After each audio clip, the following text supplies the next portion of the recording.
So there was a trending issue on Friday about South Africa for our matchroom free Emrebia African Parliament na ebi no one video no but won tiase na won hu video no po a we explanation to the issue said that we are obi hu no what in the South Africa for it take his decision no. So African Parliament be share Accra for the 4th African Inter-Parliamentary Conference on Family Values and Sovereignty.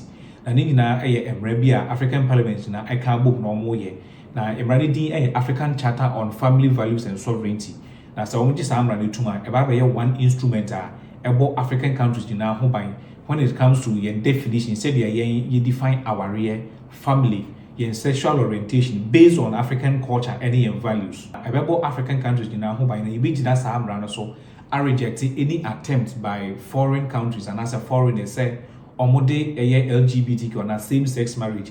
Any other emrebia yen as Africans yen jintum no the best year come by force which na some so rejected. So as part of the meeting now I was said the various reps from mobile no to me voted to either adopt or reject a year sa emra no mo ye no now adopt we are omo the bekwa command the various speakers of parliament across African countries no so kokoshia for meeting na omo metimi assign emra no into law na ba be ye emra e betimi aye adwuma of Africa. Enti edu adoption no in South Africa for reps and eba no omo leader Zandile Majosi or no can say the definition of marriage and the emrana omo ye no and in South Africa for omomra ebuebra and I say inconsistent with omo constitution and omomra and into omuntimi engine to and that is why omo no. I don't want it to seem as if it is a point of order on the speakers that you've called on the platform, but it is mainly because I had an engagement firstly with you to understand where we are now and the explanation that you have given further.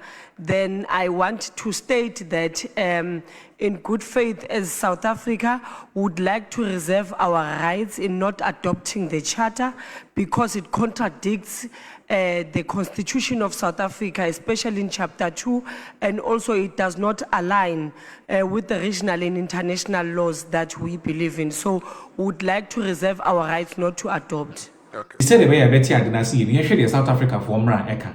So we share the 1996 Constitution of South Africa, specifically the Chapter 2, Section 9, Eka about equality.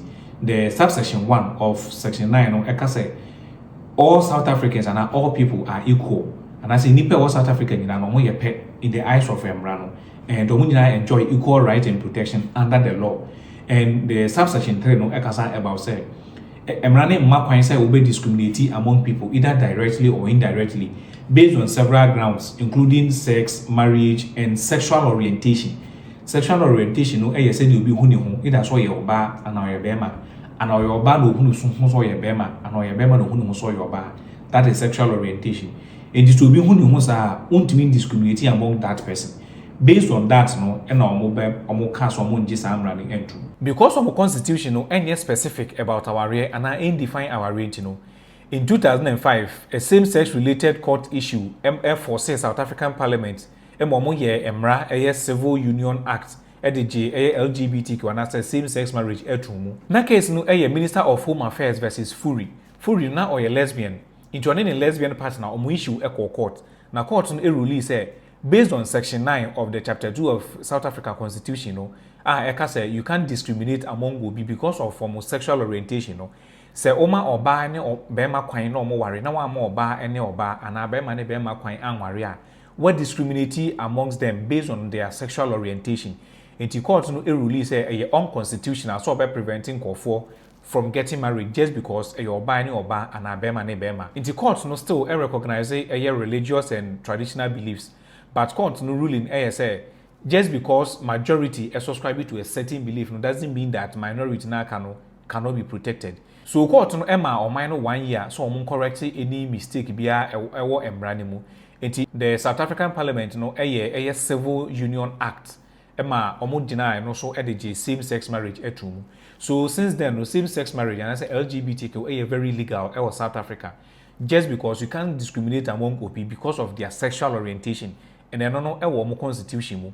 And even though constitution no enca explicitly about our real and as a same-sex marriage no, based on a certain section and as a chapter of the constitution no, and make key and our more enacting Civil Union Act 2006 omujina so de J LGBTQ nsensem etum e South Africa. It is a what is issue no air trending and a who video no about South Africa for say certain Arabia parliaments I mean across Africa year Oman Gian to man Oman subscribe to her. It is based on the section 9 of chapter 2 of South Africa 1996 constitution and I feel the Civil Union Act 2006 are the same chapter 9 I mean the same section 9 of chapter 2 no so omoje LGBTQ and same sex marriage tumu everything about also reject say omo engine to because inconsistent with South Africa formula and international laws are almost South Africa as a country omoji tumu. So your friend Nana Adako, wait my friend Nana Royal. Thank you for watching. Subscribe to my channel, follow me on all other platforms. I'm out.